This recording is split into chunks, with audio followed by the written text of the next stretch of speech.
Come you only can see goodbye, 'cause they're hard and mental and just hilang backward. Hari ini semua tugas harus sudah selesai. Tugas organisasi, tugas kuliah. Ya, walaupun susah, tapi aku stres, pusing. Tapi kalau nggak gini aku nggak akan sukses. Oh iya, hari ini aku ada konseling kelompok. Aku harus datang. Siapa tahu ada inspirasi.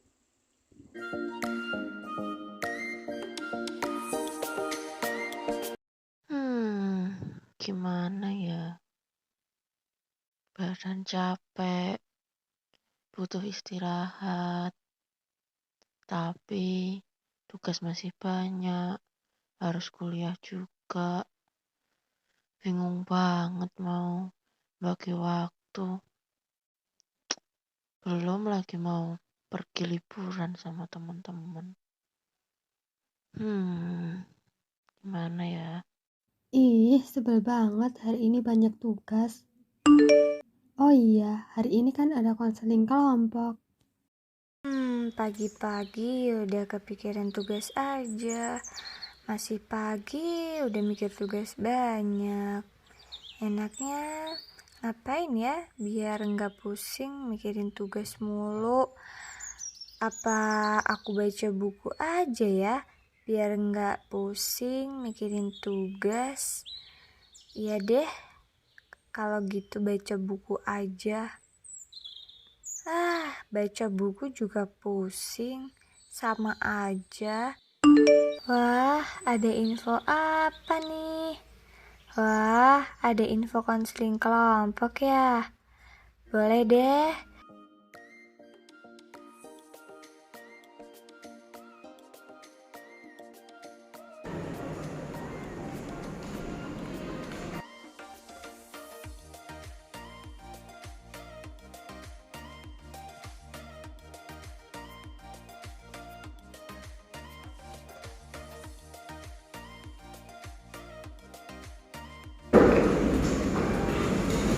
Assalamualaikum. Waalaikumsalam. Udah pada kumpul. Maaf ya saya terlambat. Iya. Sama masih ya. Assalamualaikum warahmatullahi wabarakatuh. Waalaikumsalam warahmatullahi wabarakatuh. Pagi teman-teman. Pagi. Gimana nih kabarnya? Alhamdulillah. Jadi sebelum kita masuk ke acara intinya, sebenarnya saya mau mengucapkan terima kasih kepada teman-teman semua yang sudah bersedia hadir di acara konseling kelompok anti stres. Saya yakin teman-teman di sini datang itu dengan membawa permasalahan masing-masing yang akan kita selesaikan bersama-sama pada pagi hari ini. Oke, sebelum kita masuk ke acaranya, mungkin alangkah baiknya kita berdoa terlebih dahulu. Ada yang mau memimpin doa? Saya Bu. Oke, boleh Mbak yang memimpin. Baik teman-teman, sebelum kita melaksanakan kegiatan kita pada hari ini, alangkah baiknya kita berdoa menurut kepercayaan masing-masing. Berdoa dimulai. Berdoa selesai. Jadi teman-teman di sini mengikuti acara konseling kelompok ini udah tahu belum sih apa itu konseling kelompok? Belum tahu ya. Jadi biar saya jelaskan terlebih dahulu ya. Jadi konseling kelompok itu merupakan suatu bantuan kepada individu di dalam situasi kelompok yang bersifat pencegahan, terus penanganan, kemudian ada penyelesaian dari berbagai masalah dengan memberikan arahan pada pembicaraan dan juga perkembangan dan pertumbuhan pada konselingnya. Nah di sini teman-teman mengikuti acara konseling kelompok ini sebelumnya ada beberapa asas yang harus diperhatikan. Ada asas kerahasiaan, kesukarelaan, dan juga keterbukaan. Nah asas kerahasiaan ini di sini teman-teman dikumpulin. Nanti dari teman-teman akan bercerita sehingga apapun yang informasi yang disampaikan teman ataupun dari diri kalian sendiri untuk dijaga kerahasiaannya, jangan sampai ada orang lain di luar kelompok ini yang mengetahui. Kemudian asas kesukarelaan. Nah ini teman-teman datang ke sini secara terpaksa atau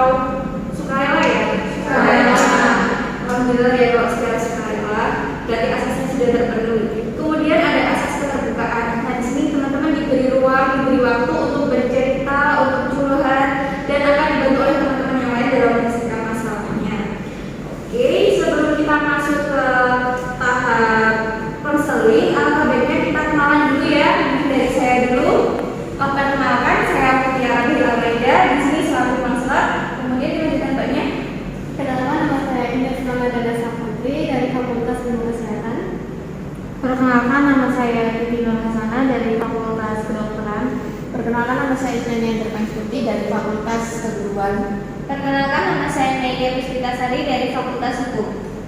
Wah, ini ternyata berbeda dari jurusannya, berbeda semua ya. Mungkin tadi bisa Mbak Isna, mungkin ini tadi Mbak siapa ya? Ines. Oh iya, Mbak Ines tadi sampingnya Mbak siapa? Ini Terus Mbak Titi ini tadi Mbak siapa? Mbak siapa ya? Namanya masih ya, samping Iya. Nah, untuk memulai konseling kelompok pada pagi hari ini sesuai asas yang sudah saya jelaskan tadi, yaitu ada asas kerahasiaan. Di sini kita bersama-sama mengucapkan prasaja terlebih dahulu ya teman-teman. Nanti ikutin saya. Saya berjanji menyatakan bahwa saya sanggup dan bersedia menjaga, menerima dan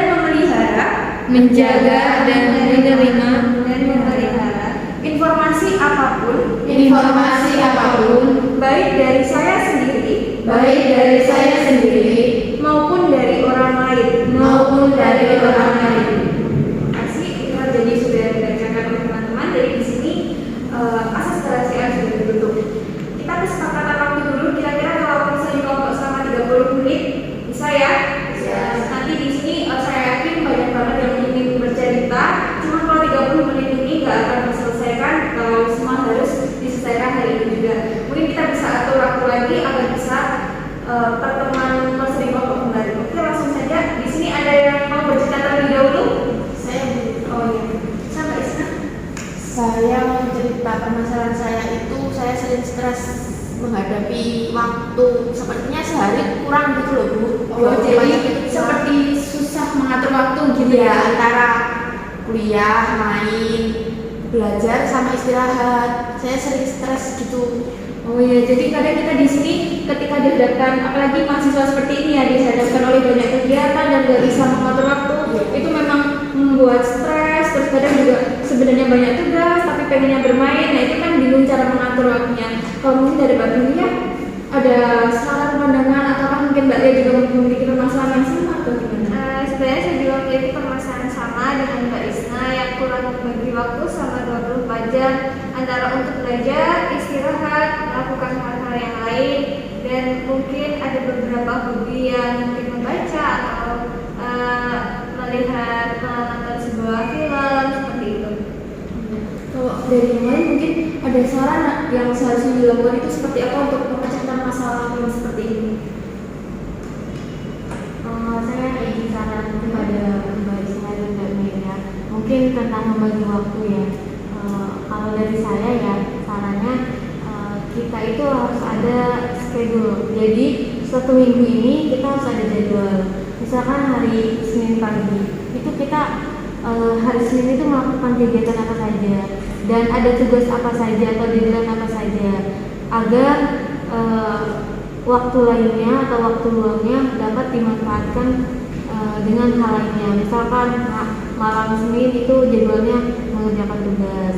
Nah, tugas sudah selesai, berarti malam esoknya kita sedang ada waktu luang untuk menonton atau bermain bersama teman-teman. Seperti itu. Kurang lebihnya sih statement dalam mengatur waktunya diatur lagi depan. Kalau dari saya sih itu. Jadi saran dari Mbak Inti ini ya bagus ya, menurut saya sarannya efektif juga. Jadi ketika kita dihadapkan oleh permasalahan di mana kita susah mengatur waktu, itu benar kata Mbak Inti, kita bikin schedule untuk diri kita sendiri. Jadi misal hari ini jam segini mau kita mau ngapain, nah itu kan udah tersusun, udah tertata, tinggal kita ngikutin jadwal yang kita bikin sendiri. Mungkin ada yang mau bercerita lagi tentang masalahnya? Saya boleh lagi, boleh. Oke, kalau saya sih selama ini yang dirasakan pada masa kuliah ya, lebih ke overthinking, ke kesuksesan di masa depan. Ya mungkin kita sebagai anak muda ya melihat muda-mudi yang lain berprestasi, sementara kita di sini sibuk kuliah, mengerjakan tugas. Jadi sehingga kita kayak overthinking, wah masa depan kita sukses atau enggak ya. Jadi lebih enggak percaya diri pada diri sendiri, sehingga memunculkan pikiran-pikiran yang negatif. Kayaknya nggak cuma mahasiswa yang mikir masa depannya gimana ya. Kalau boleh tahu